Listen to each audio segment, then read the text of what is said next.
A rahotannin labaran da ke bayyana, ƙasar Jamhuriyar Musulunci ta Iran ta yi barazanar cewa za ta rufe hanyoyin fito na ƙasashen yankin Gulf. Masu saurare ku gyara zama domin jin rahotannin labaran da muke tafa da su kan wannan al'amari daga ƙasar Iran ɗin. Yayin da ake ci gaba da yin sato kasa katsi tsakanin ƙasar Iran da Amurka, suke musayar harare tsakanin juna, inda Iran ke kaiwa ƙasar Amurka, inda ita ma ƙasar Amurkan ke kaiwa ƙasar Iran hare-hare. A yanzu batun da ke bayyana a dakarun juyin juya halin Iran sun yi barazanar rufe duka wasu hanyoyi da ƙasashen kewaye wato ƙawayen Amurka ke fitar da kayayyakinsu zuwa ƙetare a matsayin martani ga datse tashoshin ruwan da Amurka ta yi na Iran. Cikin wata sanarwa da rundunar ta fitar sa'o'i bayan da Amurka ta sanar da datse tashoshin ruwanta, wato ta ce za ta lalata hanyoyin fito na kayayyaki da ƙasashen ƙawaye na Amurka ke amfani da su idan aka ci gaba da toshewa Iran hanyoyin fitar da manta.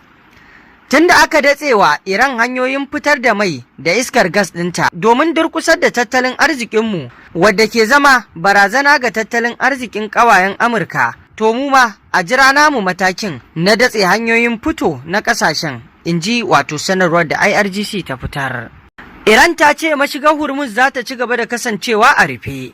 Dakarun juyin juya halin Iran sun ce mashigar Hormuz za ta ci gaba da kasancewa a rufe har sai Amurka ta dakatar da hare-haren wato da take kai wa ƙasar. Kwana guda bayan da sojojin Amurka suka sake toshe wato tashoshin jiragen ruwa na Iran, dakarun sun yi gargaɗin cewa za su iya wato faɗaɗa hare-haren da suke kaiwa zuwa wasu hanyoyin fitar da man fetur zuwa ƙasashen waje.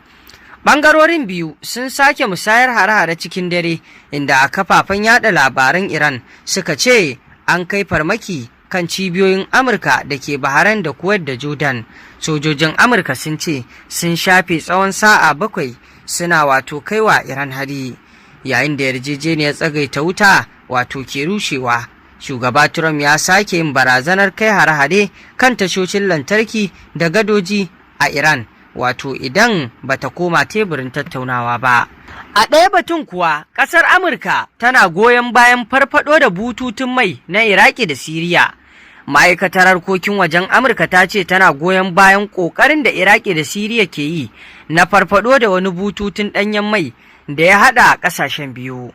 Wannan na daga cikin jerin matakai da aka sanar a baya-bayan nan don rage tasirin matakin da Iran ta ɗauka, wato na hana jirage na ruwa ratsawa ta mashigar Hormuz.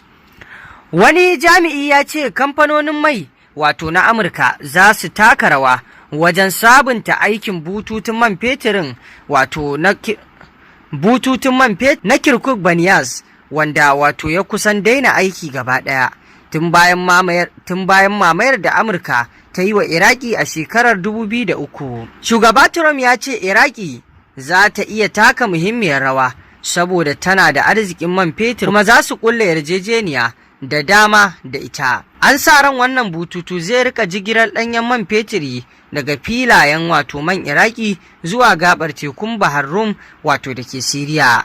To masu saurare me za ku ce kan wannan batutuwa? Mun gode.